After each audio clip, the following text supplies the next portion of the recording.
Hello, everyone. I'm Janet Salmons, Research Community Manager for Sage Method Space, and I'm pleased to be joined today by Linda Bloomberg and Janet Boberg to talk about analytic methods, and especially working through the steps that might help you to choose the way that you'll analyze your study's data. This is a part of a series of videos about different stages of qualitative research design. So before we get started, if you are new to MethodSpace, this is a SAGE-sponsored blog community. We're interested in everything to do with designing, planning, conducting, analyzing research, writing about it, and sharing results in all different kinds of ways. And you can see at the heart of this diagram, we have teaching and learning, because we think that whether you are a brand new researcher or an experienced researcher, we all have something to learn. And that's why I find it's so exciting to have these opportunities to discuss ideas and approaches with researchers. And I'll, with that, turn it over to Linda and Janet and ask you to introduce yourselves. Thanks so much, Janet. And once again, thank you to you, Sage Publications and Sage Method Space, for providing space for these research webinars and research resources so that both students and faculty can benefit and learn. And my specialization area is qualitative research. As you know, my book, Completing Your Qualitative Dissertation, A Roadmap from Beginning to End, is now in its 5th edition with Sage, with a 2023 edition year, the latest one. And I'm thrilled to be a Sage author, and also thrilled to always present these resources on research. And just before I hand over to my colleague, Janet Boberg, I just want to remind everybody that this is part of a 4-series research offering. The first was designing a qualitative research study. The second was on data collection methods. And today we're going to be speaking about data analytic methods, that is, ways to choose how to analyze qualitative data. And then there is one more, which will be coming up in October, which is presentation methods for qualitative research. So thanks again, and I'm going to hand over to Janet Boberg to introduce herself before we actually begin. Janet and Linda, I just want to thank you for the opportunity to be a part of this wonderful 4-part qualitative research design dialogue series. I enjoy sharing my experiences with qualitative research. And again, I thank you for this opportunity. Great. So let's begin. Just before we begin, Janet is going to walk us through what research is really all about and the background to why we are presenting this series. So Linda, I always love seeing this slide because it truly visually portrays research and how we think about it. And so what I want all of you out there to think about is a question regarding a problem or issue that you've observed, because this is where research truly starts. The problem that you've observed or the issue you observed, and then your desire to learn more about it and possibly study it. So when we begin to explore a topic, there are steps that we can take to explore it. And the first step is, once we've identified that issue or problem, review some of the available scholarly resources, literature about that problem or issue. And then we can move to step 2, review earlier dissertations and previous studies that might mirror or slightly deviate from your own interest or topic. The third step is look around at the activities in which you're involved and draw on your own personal experiences as well as professional experiences within your possible research topic. And finally, 4, talk with people that you work with. Talk with other experts in your field on your topic to listen to their perspectives on your possible research topic so you can hear about maybe pertinent issues that you are not aware of. So when you explore your possible research topic, utilizing these 4 steps can really help you in your topic exploration. So what does this look like? So first, when we're working with dissertation students, we ask them early on in their coursework to identify a general area of interest to them. Okay, what are you interested in? What are you passionate about? You can then consider this as your topic. Then we go on to ask them to narrow your topic. Narrow that topic to a specific research problem. Once you narrow it to that specific research problem, then you can actually start looking at research that has already been done and identifying the gaps in the research, which will then allow you to justify your research problem. So what I have actually presented in this edition, this 5th edition of my book, Completing Your Qualitative Dissertation, is a way of mapping your research design to your research problem. And this is actually figure 6.3 in the book, which provides a wheel, a diagram of how to go about identifying the problem, then creating a research purpose that addresses that problem, and then to actually select a research design that is suitable to conduct a study with that problem in mind. But before we go any further, let's just provide a brief overview of qualitative research, just to refresh ourselves with what the main features are of this methodology. Firstly, we know that qualitative research is a field, a very, very broad field, that cuts across multiple disciplines and multiple subject matter areas. It promotes a deep understanding of a research problem that the researcher has identified, but from the perspective of the research participants themselves. This is really one of the key aspects of qualitative research, is that the problem is not explored just simply from the researcher's perspective, but really from the perspective of those involved in the research, those individuals who have actually volunteered to be part of the study. The emphasis, therefore, is on exploration, discovery, and description, and that's the task of the researcher. The researcher is the instrument of data collection and data analysis, and this idea of researcher as instrument will come up again and again as we talk about ways to collect data, ways to analyze data, and ways to come to conclusions and then provide recommendations following the research. The research questions which a study is always based on are open-ended, as opposed to closed-ended in quantitative research. And the reason that they're open-ended is to provide deep responses rather than yes/no responses. Remember, qualitative research is about exploration. It's not about yes and no or black and white. It's about the gray areas. And so the deeper understanding of those areas is what the research purpose is intended for. Sample selection in qualitative research is purposeful, sometimes called purposive, as opposed to the random or non-probability sampling that is conducted in quantitative research. So again, a very different sampling approach with a small sample as opposed to a large representative sample that one would expect in quantitative research. Remember, the small sample is not meant to be representative of the broader population. It's meant to provide an eye into the broader population, a snapshot, which we're trying to understand. And so the goal is not to produce truths that can be generalized from one study to another or from one study to the broader population. Rather, the goal is to address transferability, where the readers of the study will decide for themselves whether the study's findings will appropriately apply to their own settings or contexts, and in what ways.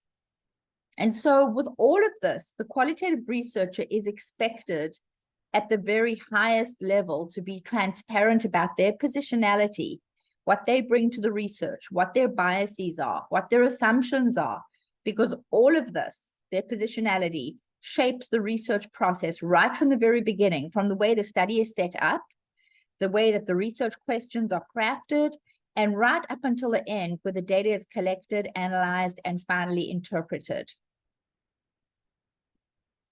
Now, within qualitative research, within the broad field of this methodology, there are various research designs. And these research designs are significantly different from one another, and they will determine how the study is designed and conducted.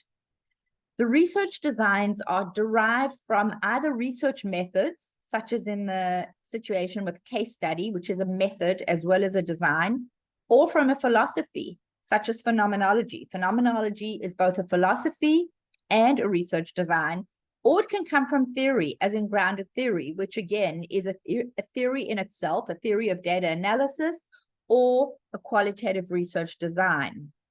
And so developing a sound and feasible research design is one of the most important tasks of the qualitative researcher, because this will be like constructing a strong foundation for a building. If that design is not solid, the building cannot be considered feasible. And so that design is essential. And it's essential to explain the design in detail for the readers of the study, and also to explain why that design was chosen.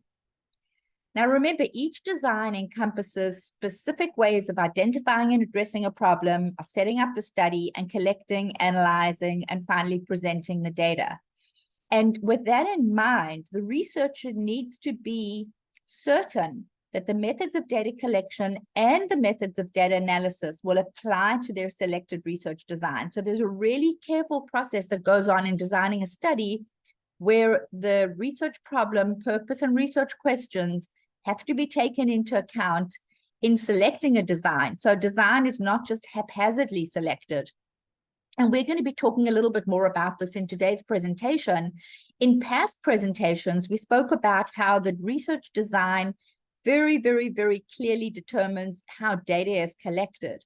Today, we're going to be discussing how the research design very clearly determines how data is analyzed. And remember, there are very, very significant differences in the way that data is analyzed depending on the research design that was chosen. Now, the major qualitative research designs today that are spoken about by most qualitative research authors in the field are case study, ethnography, grounded theory, narrative inquiry, and phenomenology.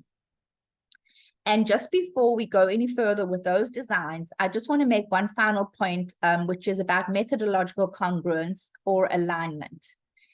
And it must be emphasized over and over again that all of the study's components must be interconnected so that the study itself is a cohesive whole. Thinking along these lines gives the study what is called methodological congruence, a term referred to first by Richards in 2020.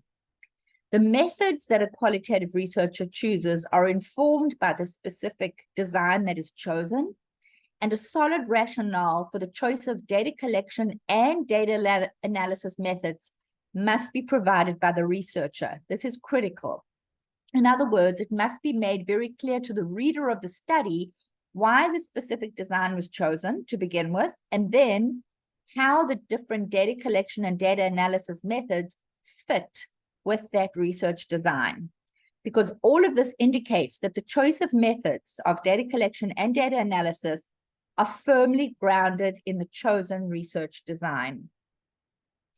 So I'm going to hand over now to Janet Boberg to go more deeply into what we are going to use as a research problem example for this presentation.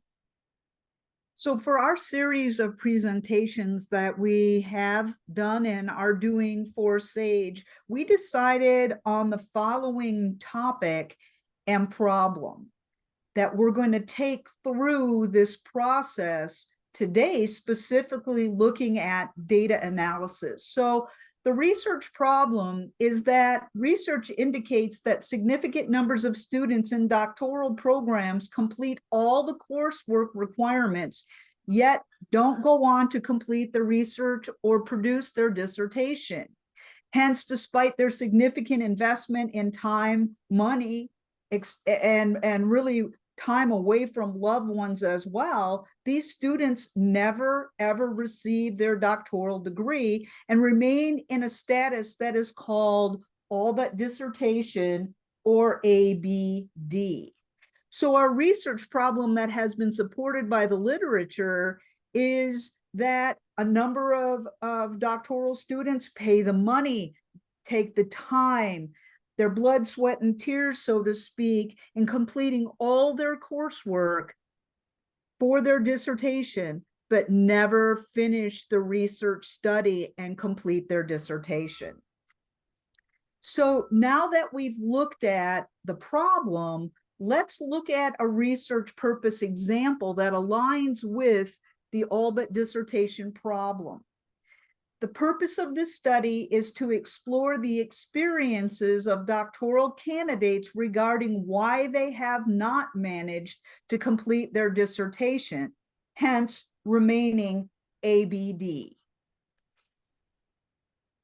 So we need to look at now, based on the 5 most common qualitative research designs, the rationale for selecting the research design. And then as we move through that, we'll talk a little bit about the data collection, but more importantly for today is the data analysis. Since based on our purpose, we don't want to understand culture, the ethnographic research design would not be an option for us. Since our purpose is not to develop a theory, then really the grounded theory design is also not a good choice for our problem and purpose as we've written this. So this leaves us with the following qualitative research design possibilities: the case study, the narrative inquiry, and the phenomenology. So that's what we're going to be looking at today in regards to the data analysis: case study, narrative inquiry, and phenomenological research designs. So our first 2 webinars discussed the qualitative research designs and how we collected the data. Now we have to look at how we're going to actually analyze the data that we've collected based on case study, case study, narrative inquiry, and phenomenological. So when we talk about data analysis, we have to look at its goal. And when we ask those in-depth questions, or we ask somebody to tell us a story, we're going to have a lot of data through those transcriptions of the in-depth interviews that we do. So the goal is we have to take that large amount of information and, by way of codes, identify meaningful themes, but we need to reduce the volumes of information. As with our data collection methods, we need to choose what's most appropriate and what will align with our chosen research designs. And we need to ensure alignment among the research designs and the methods. The rationale for the choice of qualitative data analysis must be thoughtfully explained as well. So this today is talking about how we keep the different steps in qualitative research aligned. So we have to also remember that qualitative analysis can be very complex and in-depth. And we want to be aware that we don't want to prematurely close our data analysis. And this is when the researcher fails to move beyond the surface value of the content. That's why you're going to see, as we go on to and explain data analysis with the 3 different research designs, how it's going to tell us that we need to look at our data over and over and over again. So let's move on to look at our first qualitative research design and data analysis through case study. Linda, it's yours. Great, thanks, Janet. You really provided a great in-depth lead into option number 1, which is case study. And let's take a more in-depth look at this first option, which is one of the 3 options that we feel could be applicable to the research problem and research purpose examples that we discussed earlier. So to start, let's have a look at an overview of case study. What is case study design? This is an in-depth exploration from multiple perspectives, remember, of the research participants themselves, of the richness and complexity of a bounded system. A bounded system is one of the most important concepts of case study design.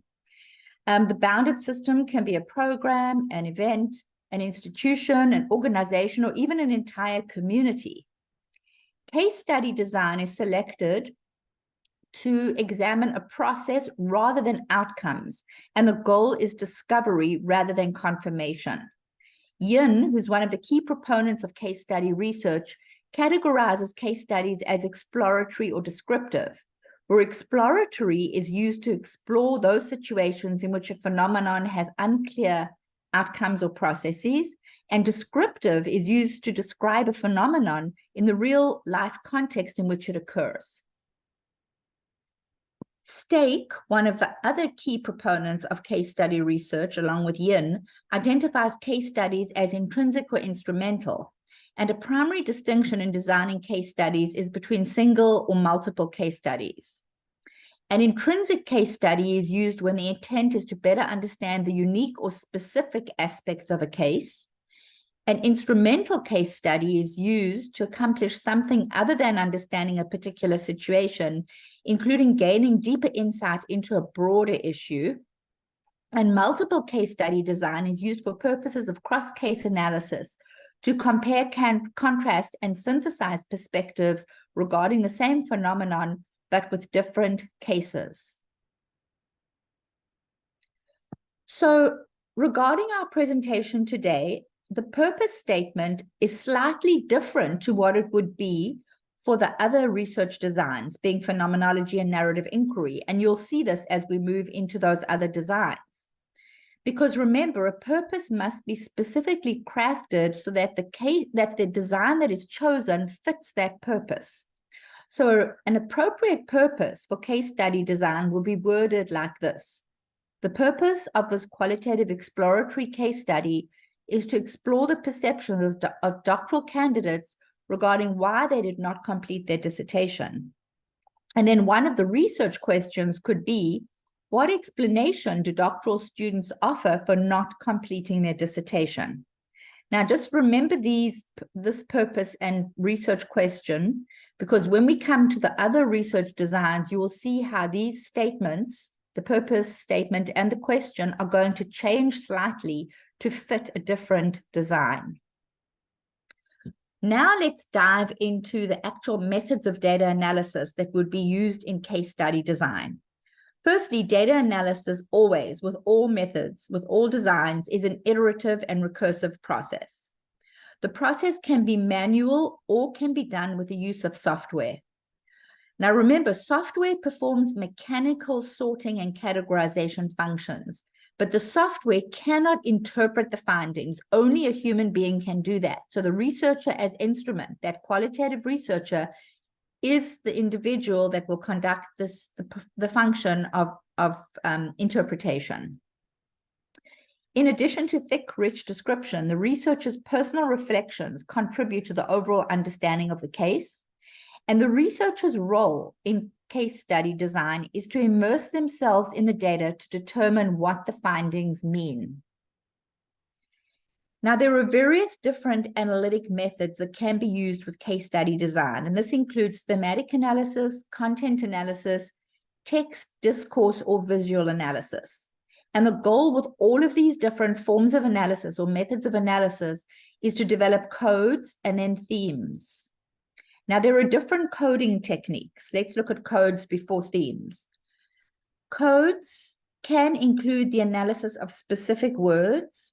The researcher can look for word repetitions, key terminology, or keywords within context. The researcher also does a careful reading of larger blocks of text. And in this way, if this is one of the techniques that is used, then the researcher will compare and contrast the blocks of texts and search for missing information as well. A third method or technique is the examination of linguistic features such as metaphors, transitions, and connectors between different ideas. And the researcher can physically manipulate the texts. Typically, a case study researcher will mark up the text with colors, with different highlighters, and can also use cutting and sorting procedures. The cutting and sorting can be actually manual, where one can actually cut up the transcripts, or it can be done by cutting and pasting on a Word document. Let's look at how themes are developed in case study analysis.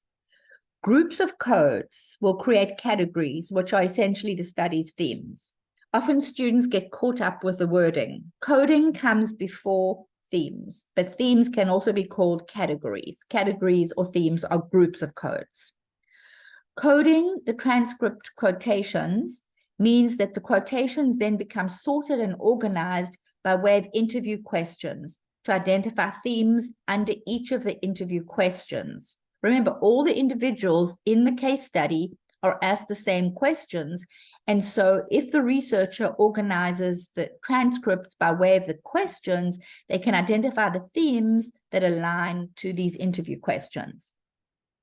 Now, what's really important to note in case study research is that in addition to the themes that are clearly visible in the transcript, the researcher also searches for themes that are missing or absent, because much can be learned from a text, not only by what is spoken about, which are the explicit themes, but also what is not spoken about, being the implicit or unspoken themes. Discussing the themes, the explicit and the implicit, then serves to create a very vivid picture that tells the story of the overall case study. So that is really what we wanted to present about the first option, being case study design. We're now going to move into the other two options, which are narrative inquiry and phenomenology. So let's be reminded of what narrative inquiry is. So narrative inquiry focuses on how the individual assigns their own meaning to the stories that they're telling. It's not the meaning the researcher places on the story. It is the individual telling the story and how they assign meaning to it. Narratives are interlinked between the individual and their social and or cultural context, and they cannot be isolated or looked at independently of whatever context we're looking at, whether that's social and or cultural. We allow participants to tell stories of their experiences, and then we relate the ways that they tell their stories and into these experiences. So this approach, essentially, we look at the life experiences as a storied phenomenon by ways of plot lines. Almost you could equate it to reading different mysteries written by different authors. As you read the mysteries, they all have different plot lines, and that's going to be, honestly, based on the personalities and the writing styles of those authors. We also need to remember that what we as researchers do is we want to discover the storied experience through the narrative, the thread, the tension, the plot lines, the coherence, and the silences that the participants share as they're telling us their story. Narrative researchers, we inquire into not only the story itself, but the institution, the social, cultural, and familial narratives in which each person tells their story and how those experiences are embedded into the stories they tell, and what and how that shapes their own individual experience. So looking at the problem of all but dissertation, I want you to look at the purpose that would go along with the narrative inquiry. And this purpose is different than the purpose for the case study. And you'll see that the purpose is also different than it is for the phenomenological study. So from a narrative research design perspective, the purpose of this narrative inquiry study is to collect the stories of doctoral students to better understand their reasons for not completing the dissertation. So a research question would be that aligns with our purpose and our problem. What stories do doctoral students tell as to why they did not complete their dissertation? So now, once we've actually completed our in-depth interviews, so to speak, where we're gathering their stories, and we have all this in-depth information that has been transcribed into a written transcription, now we need to analyze all of this very important, rich, thick, descriptive data. So analysis with a narrative inquiry, it focuses on the social context of the story that the participants have shared with us. The story elements are contextualized within the actual stories that are being explored and retold from the participants' experience.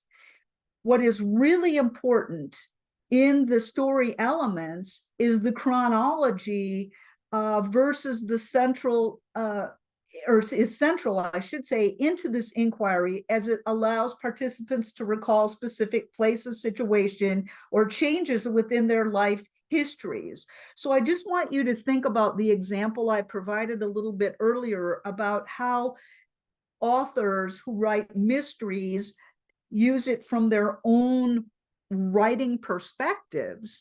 But if those mysteries that they're writing were out of the chronological timeline, as we read through those mysteries, they wouldn't make sense to us. So narrative inquiry is very much the same. We need to look at the chronology of the story as being very central to that narrative inquiry. Very, very important. So as we look at this, we need to also restory this and re-look at it over and over and over again. And Mishler does an awesome job of giving us some steps to help with this narrative analysis. And the first thing that Mishler talks about is the abstract. We're going to look at it just from a very summary of its stories and what we as the researcher look based on the notes that we've taken and our rereading of the transcripts, kind of what are the main points. Then we need to look at it from the orientation perspective. In other words, we need to provide a context such as place, time, or orient the reader to the characters in the story.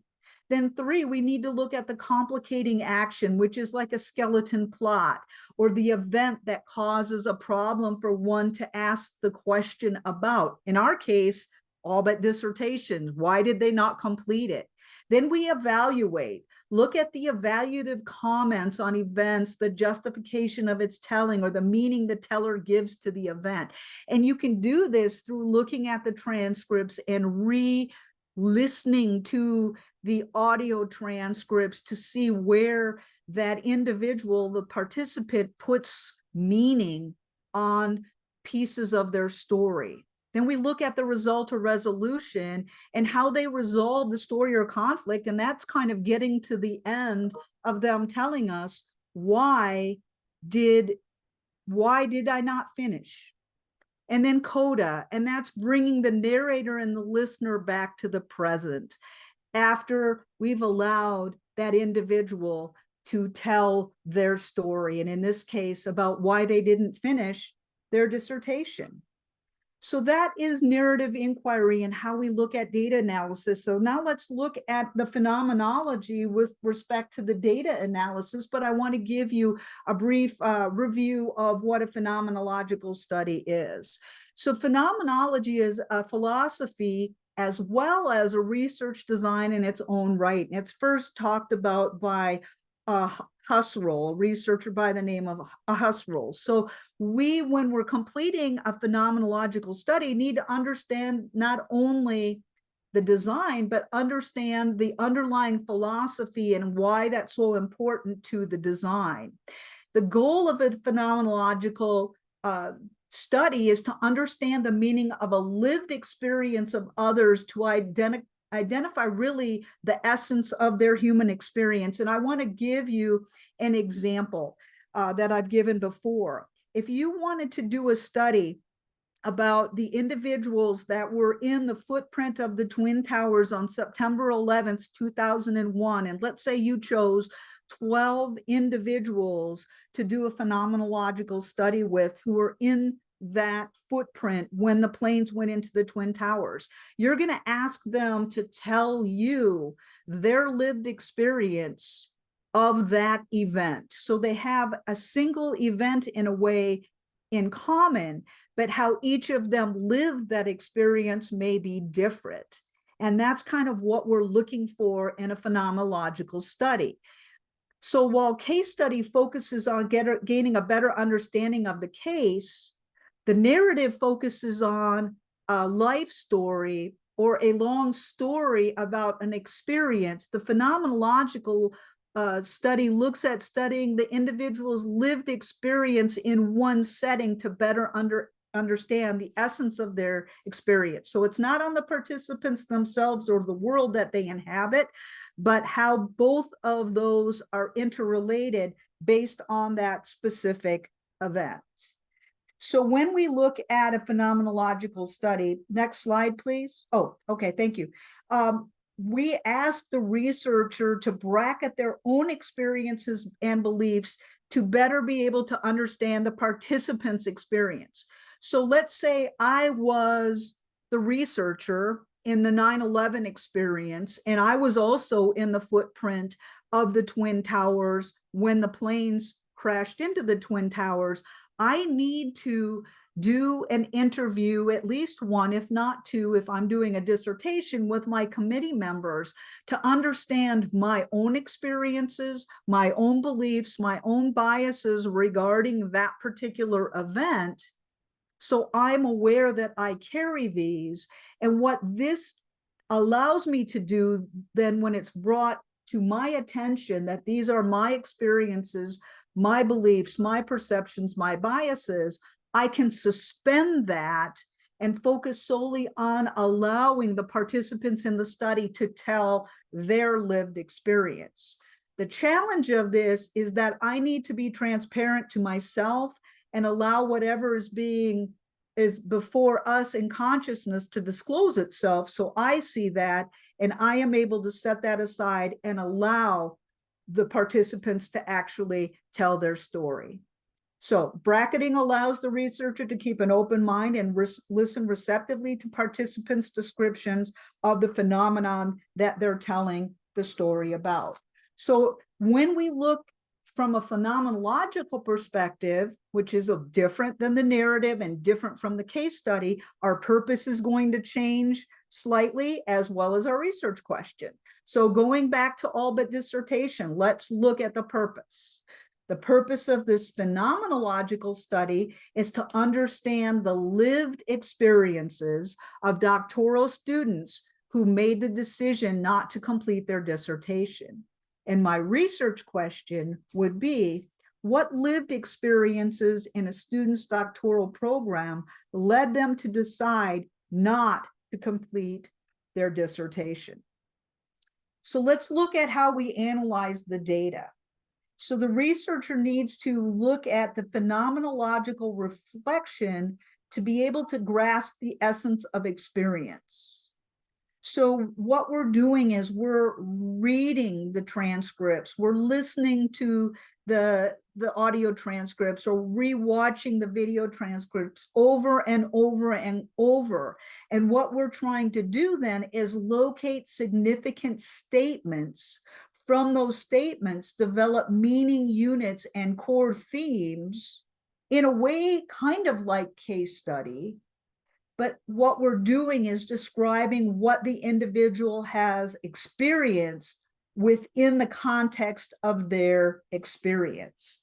So themes have certain qualities that are related to lived experience, And we do the same thing with case study, but the focus is not on that lived experience. So 3 approaches can be used to uncover these themes. We can use a holistic approach in phenomenology, which just captures the meaning of the entire text, the entire interview. We can do a selective approach, which highlights specific phrases and statements that align with the experience of each individual. Or we can look at a detailed approach that examines every single sentence in the transcript, line by line. And we, as the researcher, engage in something called imaginary variation, which can offer all possible meanings and perspectives related to the commonly experienced phenomenon. The following steps that have been identified by Giorgi and Sorbonne can actually help us analyze phenomenological data, in kind of a step-by-step form. Number 1, as I've shared before, repeatedly listening to interviewees' descriptions on experiences in order to comprehend them thoroughly. Remember at the beginning, we talked about the fact that qualitative research is messy. It's in-depth, rich, thick data. So you may have to take the time to repeatedly listen to the interviews, read the transcripts, reread the transcripts. We want to then convert those experiences into textual data, our themes. We want to recognize the meaningful lexicons and textual data within the study scope, in our case, all but dissertations. And then we want to reorganize those meaningful lexicons and textual data and summarize the descriptions about the commonalities, but also the differences in how each one of our study participants explains their lived experience. So with that, I want to turn this over to Linda to finish us off.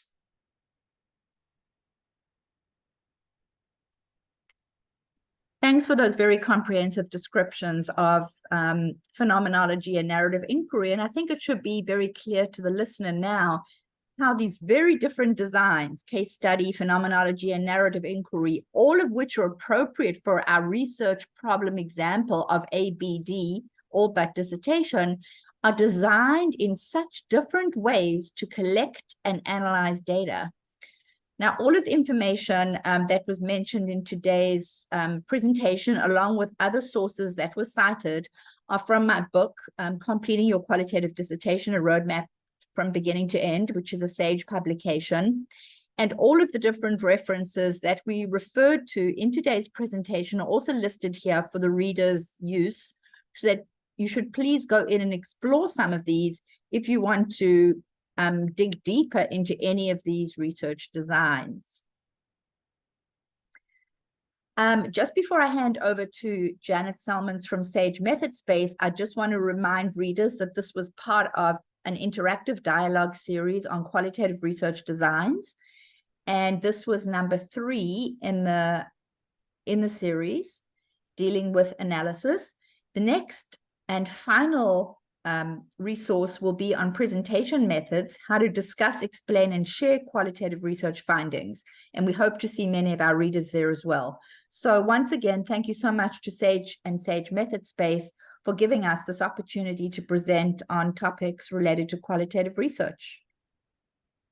Well, thank you for taking the time to share these ideas with our readers. I think you've done a really good job of showing how the same kind of question or problem could result in a wide range of different types of studies. And on one hand, that's, I think, the beauty of qualitative research, that it gives us a variety of different ways to explore the lived experience. So I hope that readers will, follow up and kind of dig into some of these different approaches and see what fits for them. And I think that, the topic you used for your example about the kind of incompletion of doctoral work, whether that doctoral piece is a dissertation, a thesis, or perhaps a different kind of product, is something that resonates with many people who find that they might be just stuck. And, by looking, in a very clear way at options and ways to move forward in a kind of systematic approach, I hope that people will find that really useful. There's just a couple of little points I'd like to also highlight. At the very beginning of your presentation, when you were talking about kind of the ways that we identify a problem to study, especially as a brand new researcher, whether that is as a doctoral student or in another situation when you're just getting started. Certainly, we're accustomed to the importance of the literature review and looking at what has been published in the field. But, if you're studying kind of emerging contemporary issues, sometimes those have not been fully developed into research that's already published.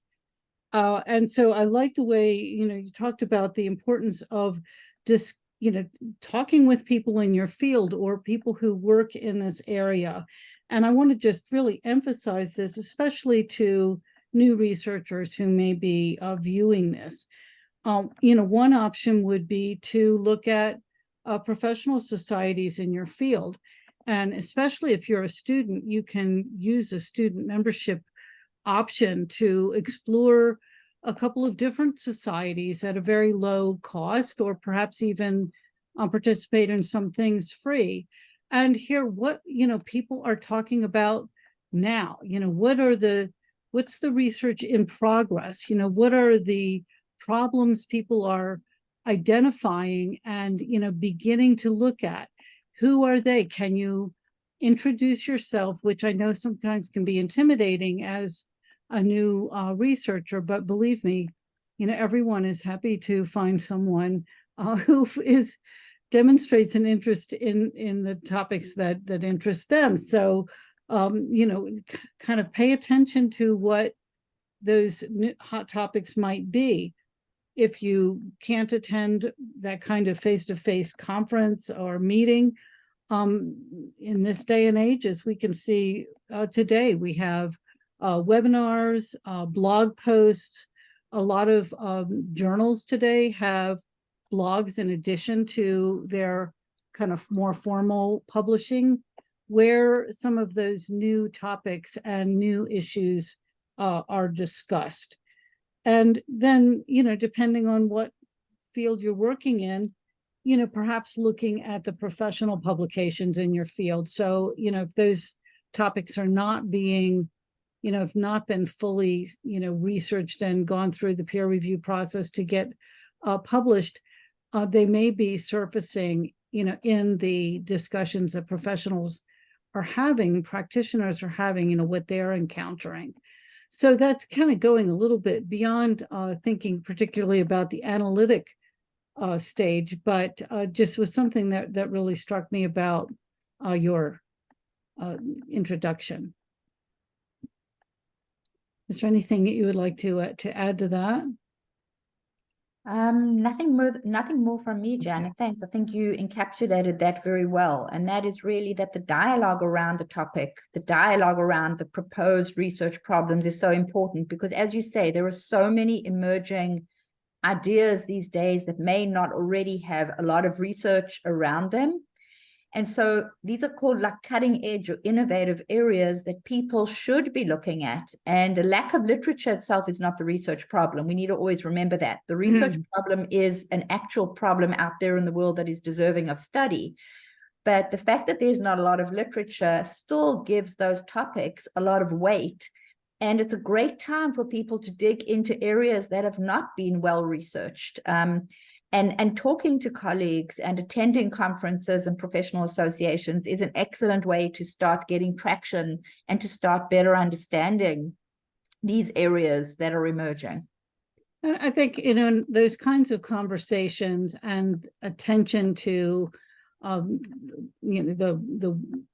kind of work in progress and new research that's coming out can also help you to think about, like say, particular themes that you might decide to look at in your data. So as you get into the coding and analysis and interpretation, those kind of emerging ideas may give you, kind of a different angle to look at.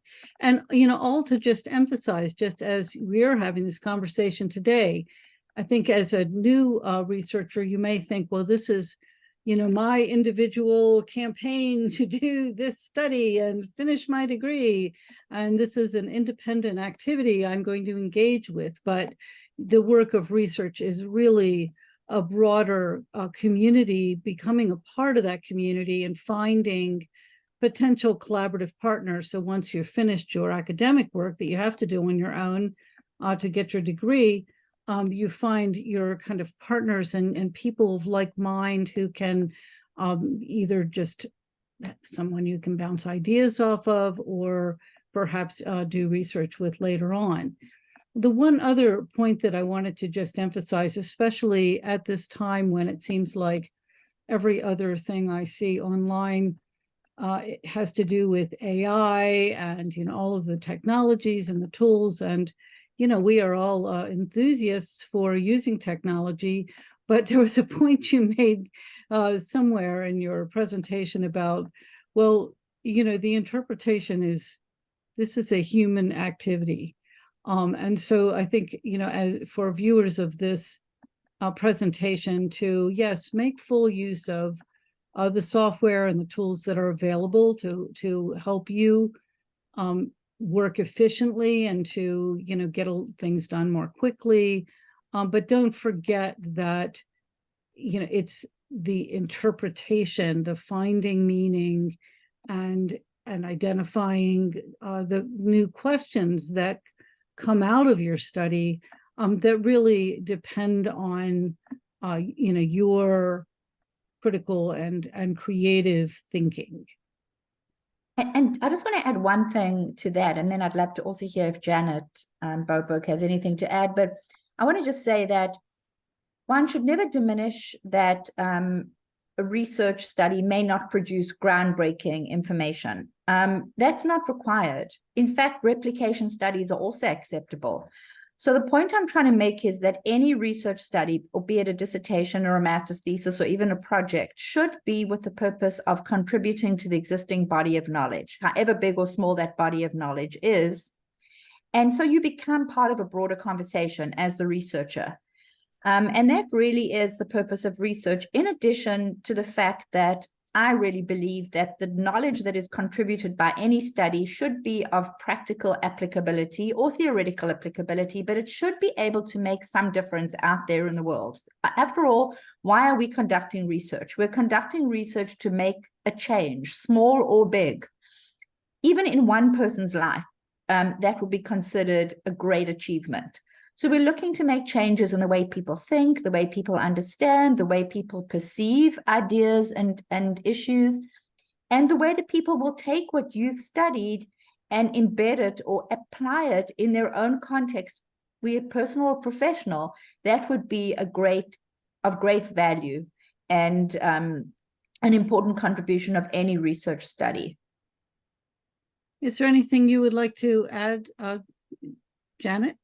Janet, before we close? When you were initially speaking about the fact that, new and up and coming things may not have a lot of research surrounding them, that can also go back to the fact that maybe what you're studying was spoken about a long, long time ago as part of another study, or more recently. And that's why it's so important that you review as much of the literature you can, not only specifically on your topic or your problem and purpose, but also surrounding literature on your topic and problem and purpose. Because when we are helping students, when Linda and I are on dissertation committees, I see that a very huge problem that students have is their ability to justify the need for their study.